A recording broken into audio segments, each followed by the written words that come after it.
in the pavilion. Pete Alonso in his second of the night, a 3-run bomb. And he doubles the Mets. Lead it is 6-0 New York. Have a night.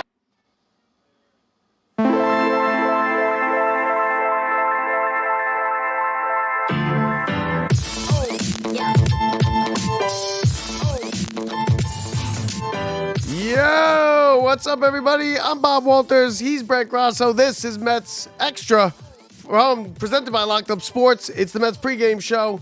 Brett, Pete Alonso, 2 home runs, 5 RBIs. Griffin Canning, 6 innings pitched. Beautiful. That's how the Mets win. Starting power and Pete Alonso. That's the formula. And we take the season series. We are now trying to take 3 of 4 before heading over to Colorado. What's up, Brett? What's going on? It's really unbelievable. I mean, it's one thing to get that first home run out of Pete, but that bomb that puts him up 6-0, it's like, you know how nice that was for our last 10 p.m. start of the year, Mets fans, just so you know. Is it? Is it really? 10 p.m. start of the year. How is that possible? And it was bedtime for that 6-0. Yeah, I don't know. There's probably like a 9:55 game or something stupid. But yeah, I don't know. This is just what I heard. But once he hit that home run, everybody just went to bed. Mets fans just it was a fantastic game. It was the Mets. Nice. They did everything. That's their formula, right? That's their formula. How they won so far this year: starting pitching and Pete Alonso, right? 5 RBIs. He's been killing it. I mean, that second home run that went 447 feet. That was a no doubt about it. Did you see the look on Freddie Freeman's face? Freddie Freeman, yep. And everybody, it was insane. I'm sorry. Like, you don't even show up your own pitcher like that when they do that. And he did, like, you know what I mean? Usually just like, put your head down or whatever. But no, like when you gawk at it, and Freddie Freeman, who hits balls like that. Yeah. That was a shot. That was an absolute monster shot. Now, we were talking about the All-Star game and everything yesterday. Listen, great.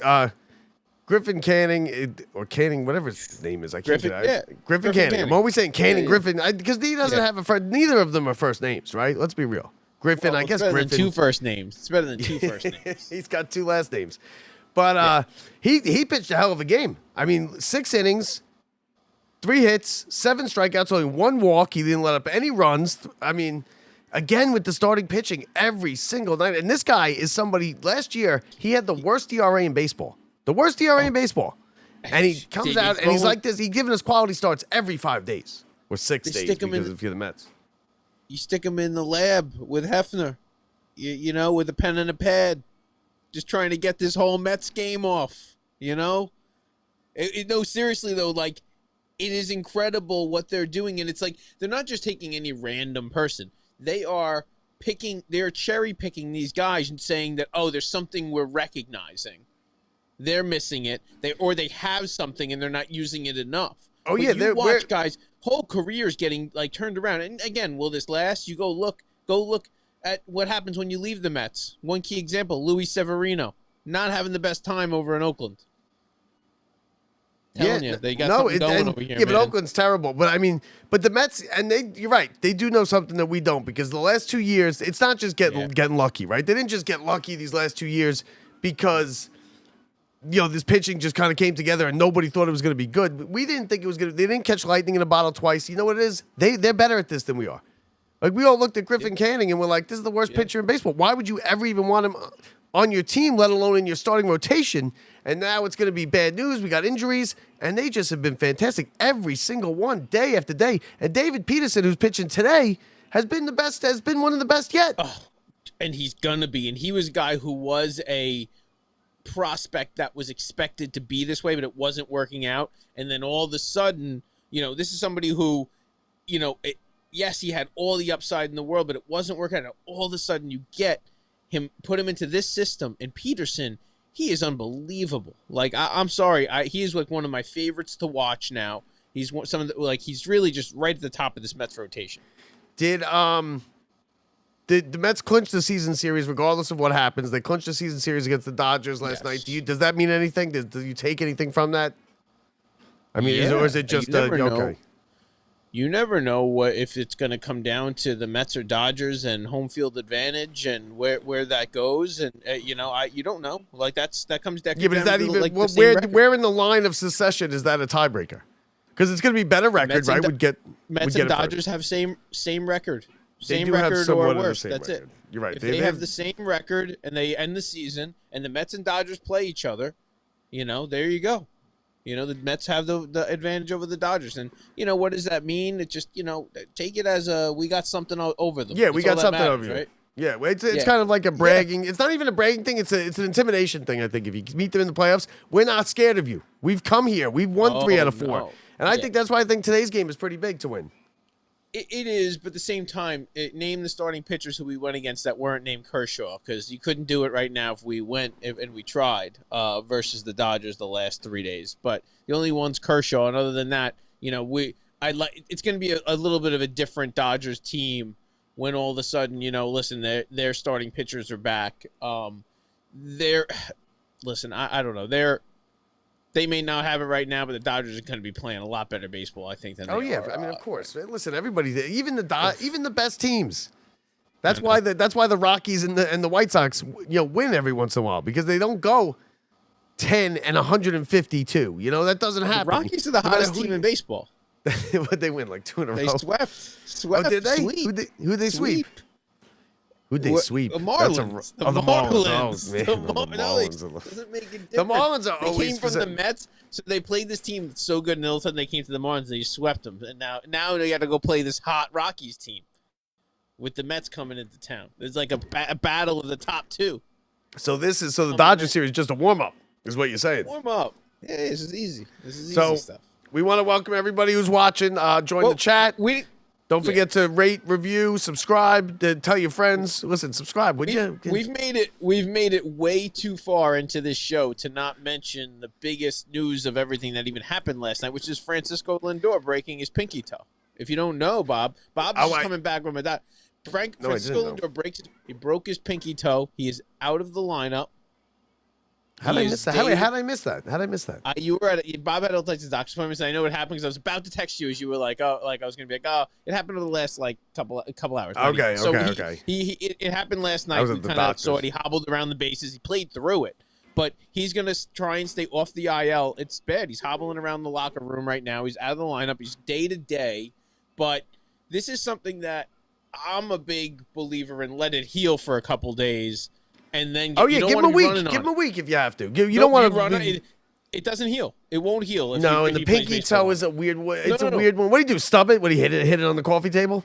He heard it last night in the game. Hit by a pitch or whatever. Hit by a pitch or fouled off his foot or something. Okay. No, lead off, hit by the pitch. Oh, that's right. Okay, I didn't see. I was still locked into the hockey game, Brad. I was still locked. And you know what? And Oilers came back and won. No, I missed that. I was cooking and I literally came into Lindor on base and then him scoring and I saw him hobbling and I'm going, wait, does nobody notice that he's injured? Like Lindor's trying to run around, when he's hurt. So they're gonna keep. It's not an IL thing, right? It's not an IL thing. It could be because let me tell you, this is how it goes. It's not going to knit right. It's not gonna if you run on it, no question about it. Yeah, well, of course, but they can't do anything for it. There's no they don't do anything for it. They don't put a splint. It's your pinky toe. No, but you let it heal. It won't heal. You understand? No, the end of this so it's 2 weeks. If you broke a bone, coming from me, somebody right now who has a broken finger. My big concern isn't that. He can play through this. Me and you, he wants to go out. He tried to get himself in the lineup today. Mendoza said he had to force him out. You know how that goes, and that's great. Yeah, Good man. Sit down. Just sit down. But it's gonna be a pain issue the rest of the year if he doesn't rest it. That's the issue. At the end of this year in the postseason, I know you said, "Oh, who cares? Who cares?"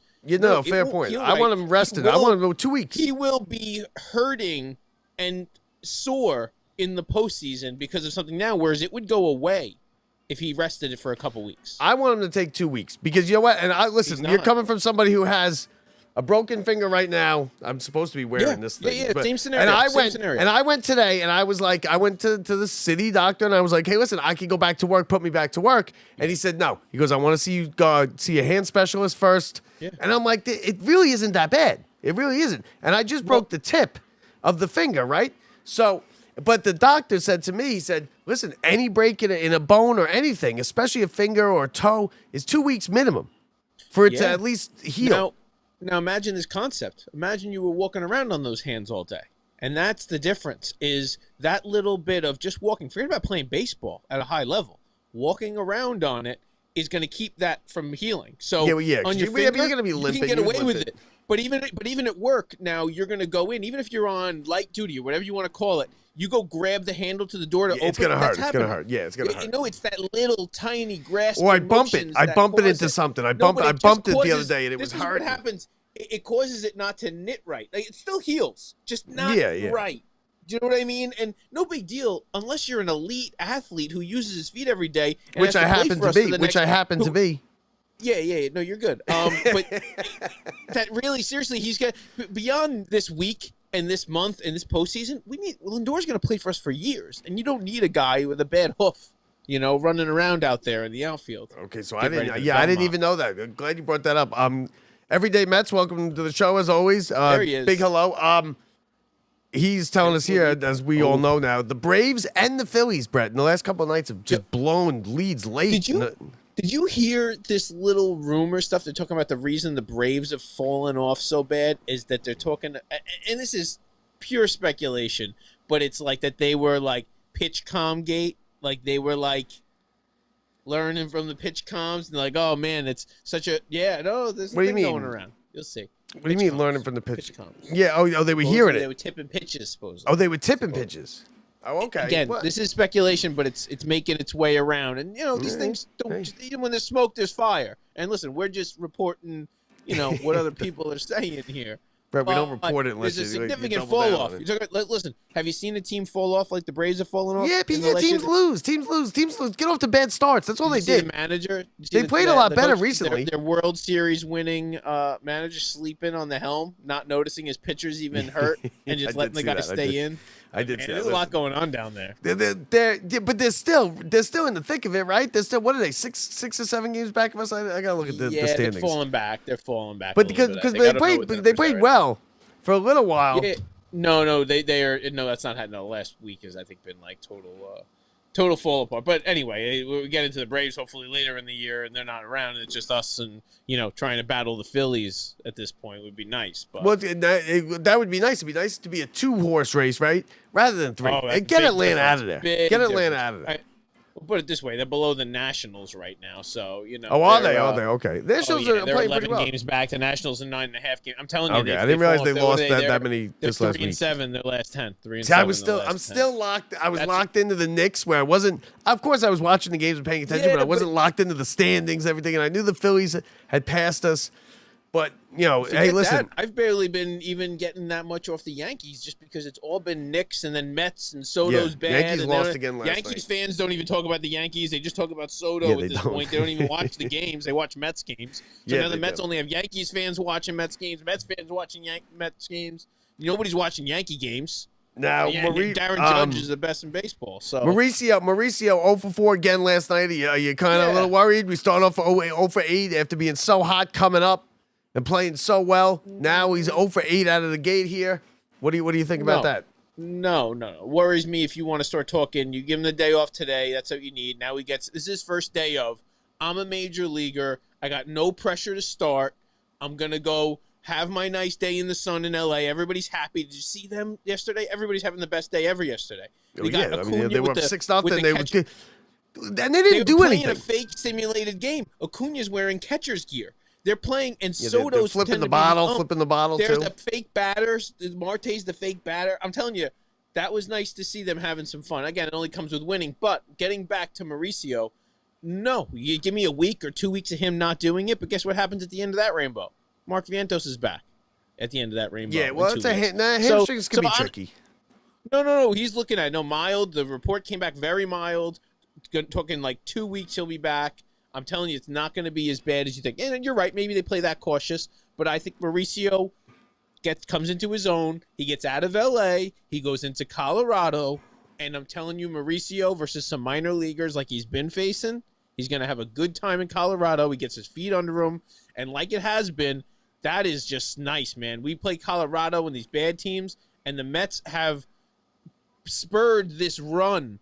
and becoming good against the Dodgers on feasting on those bad teams. Yeah. They came off of a White Sox Rockies homestand right into their this offense Dodgers wasn't good coming into that. Their offense wasn't clicking yet, and coming out of it, it was, even though it was a bad team. So I really think that played a little bit into it. Now it didn't really mean much, but Kranick came in the ninth inning. I get you didn't need Diaz. That's fine. That's all good and fine. Yep. Kranick came in, gave up the home run, another home run. The bullpen's giving up a lot. They're starting to give up home runs. The Mets didn't give up home runs for a long time, especially the bullpen. They went 27 innings or something like that without a home run, or 13 games, whatever it was. I forget what it was earlier in the season. But it's so, and now it seems to be coming. Do you worry about that at all? I don't know. It's one of those things where we're talking about it because they were so good that you're seeing like a home run here and a home run there. You are right. It has been happening. Yeah. Diaz blowing the save. Home runs have ticked up across the board, and not this year. They're actually down, but everybody in this lineups can hit it. For the Rockies, up and down the lineup, like it's a little bit of a different game where, when you come in a game where you're leading, you're supposed to hit the strike zone. And when you hit the strike zone, these guys are going to hit home runs once in a while.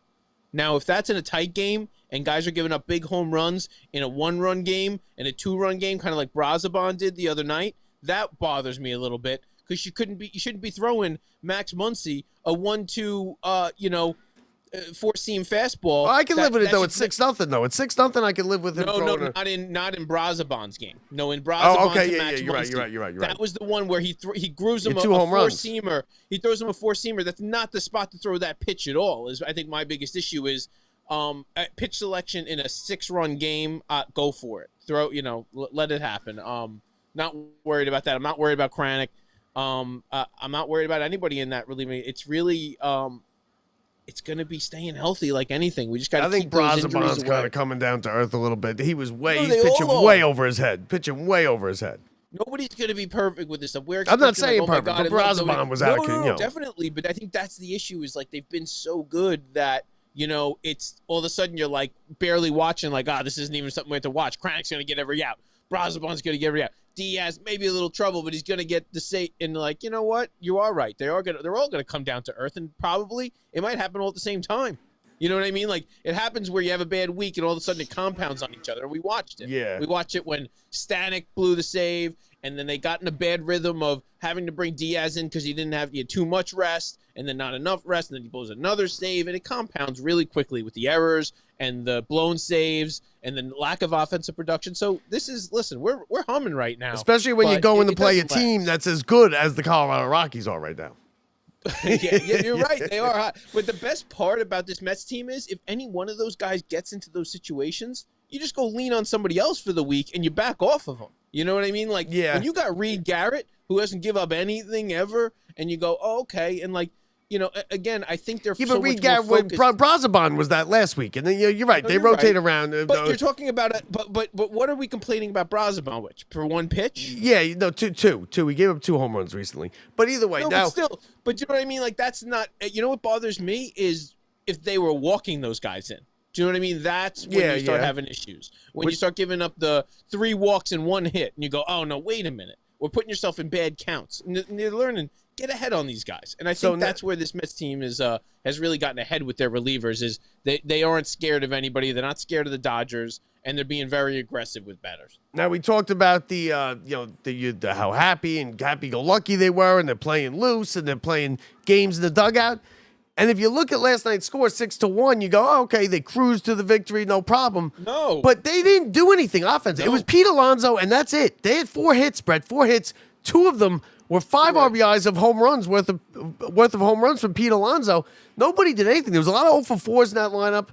It was the pitching that won the game, and of course, Alonso. But nobody got any hits yet last night. There was 4 hits in the game. The Mets got out-hit, actually. In a 6-1 win, they got out-hit 6-4. By the Dodgers. So, Soto cooled off the last 2 nights. I think that's the game of baseball we're playing today, though. And right? now without Lindor, Lindor's a big catalyst in that lineup. I mean, he hits a million leadoff home runs. When he leads off, he gets on base. He's fast. I think this loss could, the Mets could, you want to be, the next 2 weeks could be a little rough patch. let me tell you, when I told you when he's hurt and that he's trying to play today, the fact that he's going to be out there probably warming up because he's like that bothers me as a nurse, especially. I know what's happening right now, and the same thing's happening in his bone that happens to everybody else's bone. It's happening to your bone right now. The body's sending fibroblasts and osteocytes to try and fix the heel. It's trying to, and you know what he's going to do? He's going to mash on it and pound on that foot all day and cause it to not happen. And I'm telling you, you don't want to know, people like, where does arthritis come from? That's where arthritis comes from. It's from doing that and having stuff like that. So I don't like them being so just openly letting Lindor kind of dictate how his own treatment is. And I'm looking at it, I'm watching him now give the interview too, and it bothers me because I watched the whole interview. He's like, oh, yeah, he's hobbling around the locker room. He's like, check it out. I can jump up and down. It's driving me nuts. So with 30 minutes to first pitch, here's the lineup for today's game. Nimmo plugged right into the leadoff hole. I like it. Marte in now, forced in. Let's see if Marte can pick it up, get some hits. He's in the DH. You got Soto hitting third. Alonso obviously clean up. Coming off the big night, McNeil, who's continuing to hit. I think he got a hit last night. Yeah. Tyrone Taylor back in the lineup after a night off last night. Beatty, Alvarez back, day game after night game after. It's weird that he sat the night game and not the day game. And then Acuna is the shortstop, and he's hitting ninth. I like it. I might have put Acuna first, but I like use it as an extra 2 leadoff hitters. Acuna into Nimmo. I can live with that. I like keeping Nimmo in that 1 and 2 hole. I think it changes his mentality mentality of being this power hitter. We don't need that Nimmo, especially with the sore knee. We need I'm hitting the ball to all fields. As soon as I hit it and make contact, I'm on my way to first. The hustle guy that got us to almost a win the other night, even though we blew the game. That was one of the biggest things that people don't talk about, was that infield single that Nimmo pulled out and hustled out with the bad knee. Yes, that was a big. That was a big. Huge. You're right. That was huge, man. And that's the Nimmo we miss. That's the Nimmo we love. That's the Nimmo we want. And that's the Nimmo we need this summer. That's the Nimmo that's going to get into heaven. That is the Nimmo that's going to heaven. And let me tell you, on his best day, he's a child of God. And on his worst day, he's a child of God. That's all you need to know. Oh, my goodness. So that's for you, Nimmo. They're going up against Landon Knack is pitching. He's somebody, he throws fastballs, splitters. He throws mostly fastballs, splitters 26% of the times. McNeil and Alonso have both had success against him. Lefties seem to hit him better, obviously, because he's a right-hander. Alonso loves LA. Let me tell you, I said this right as we started this series. Who's going to have a series? Who's going to have a big? It's Alonso. He had his big 2 last night. Expect another home run from Alonso today. I see. Soto, he's just going to keep, I'm telling you, you could see him at the plate. He feels comfortable. He's looking pretty good. More from Soto today. Yeah. Alvarez homer today, Bob? I don't know. I'm not going Alvarez homer. You know who I'm going with? Who gets the big hit today from you? I'm going to go with, it's either going to be Tyrone Taylor or Marte with the big hit today. Who do you got? I think you're right with Marte. I think you're right, but that's not, you like Alvarez, right? You already said it. It's too late. I didn't even and I don't. That's who you got to go with. The first one, it just came out. I'm in. Alvarez is going to come through again. He had that big hit. Maybe that's what spurs him. Like we talked about, that confidence with Alvarez. He got the day off after having the big game, right? He got the day off. He got day off. It's weird that they gave him today off. The day game after night game is when they usually supposed to give him today off. And the starting catcher gets today. Maybe it's pitcher requests. You don't know. It could be. It could be. Maybe, yeah. It absolutely could be. So now, I'm going with Marte or Tyrone Taylor with the big hit today for the Mets. Pete Alonso yesterday with his 2 home runs tied Darryl Strawberry, most multi-home run games in Mets history. 22, is it? Yeah, 22 multi-home run games for Pete Alonso, most in Mets history. And now for today in Mets history, let's see what we got today, Brett. We got not as good as yesterday, but we do have one today, and it's a draft one. The Mets have today, June 5th.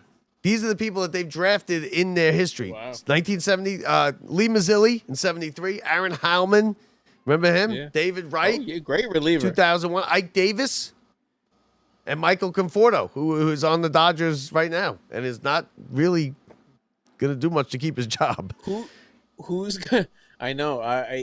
You look at He's some of really these old dropped Mets, off. He's really dropped. You look at these old Mets that everybody thought were. Aaron pan Howman out. was good. He was a good starter too.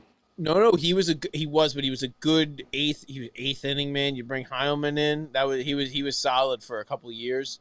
But you look, and then you have Dom Smith's trying to resurrect his career. He just came up and he got signed by the Giants. I like that. I like that. Oh, did he get signed? Starting lineup for the Giants yesterday. So anyway, we got some old Mets, but let me tell you, it's amazing. Lee Mazzilli's who's the best? I mean, is David Wright? David Wright's the best man on there, right? Lee Mazzilli was a good Met. Most successful long-term Met guy from Brooklyn, one of the best you could ever have. I love Lee Mazzilli. And apparently the ladies loved him. He was a big-time ladies man, Brett. He was a big, the ladies loved him. He's a utility guy. And that's our mothers. Our mothers would have left our fathers for him. He was the first utility guy, and that was his other utility, was the ladies. Both of our mothers would have left our fathers for him, Brett. Oh, I remember I'm at a family party, all right? And this is an Italian family party. It's a true story. I don't know how, I'm young. I'm probably like 7, maybe 8, and we're watching the Mets game and tie game, and whoever they're playing hits one that looks like it's going out, and Lee Mazzilli robs it but doesn't catch it and brings it back into the park. Okay. Let me tell you, but he didn't catch it. No, it came back in. Okay. Mets end up winning the game, though, on his hit. So he gets a hit after and wins the game. Those Italian mothers were loving it, Bob. Yeah. You know who my mom liked? My mom liked Steve Phillips when he was on our show. Oh, she goes, he's a good look. She goes, he's a good looking guy. But I had to tell her, he's not. You don't want to get wrapped up in Steve Phillips, right? He'll go after those 20-year-olds in a second, in a heartbeat. Yeah. He doesn't want anybody like my mom. She's too old for him. He wants those secrets. young ones. Secrets. All right, so we gotta get out of here. We gotta get ourselves in trouble. My mom's gonna kill me if she sees this. So, Mets, Dodgers, Brett. They go for 3 out of 4. They've already taken the the season series. And Peterson brings us a win today. Peterson on the mound. You kept talking about who's gonna come up with the big hit. We don't need a big hit today, Bob. We get good pitching every day. That's every day. Good pitching. We need some. We need a nice single. We need a stolen base and a sac fly, Bob. Give me a correct score. Give me a correct score. I'm betting correct score today. Give me a correct score. It's going to be 2-1 Mets. 2-1 Mets. Okay, I'm going 5-2. 5-2 Mets. It probably is. It's probably so. Let's. Thanks for watching. Thank you, of course, to Everyday Mets. Back It Up Binge podcast. Check them out. Everybody who watched, listened, commented. Thank you guys. Enjoy the game. I might be back after the game, but I don't know. I'm not sure. I haven't decided yet. But we'll see you at least tomorrow. I got a couple weeks off, Brett, so we're gonna be we can be doing these every day. Mets and Dodgers coming up next. It's yours for from the Brian Gunzel Studios. I'm Bob Walters. He's Brett Grasso. See ya.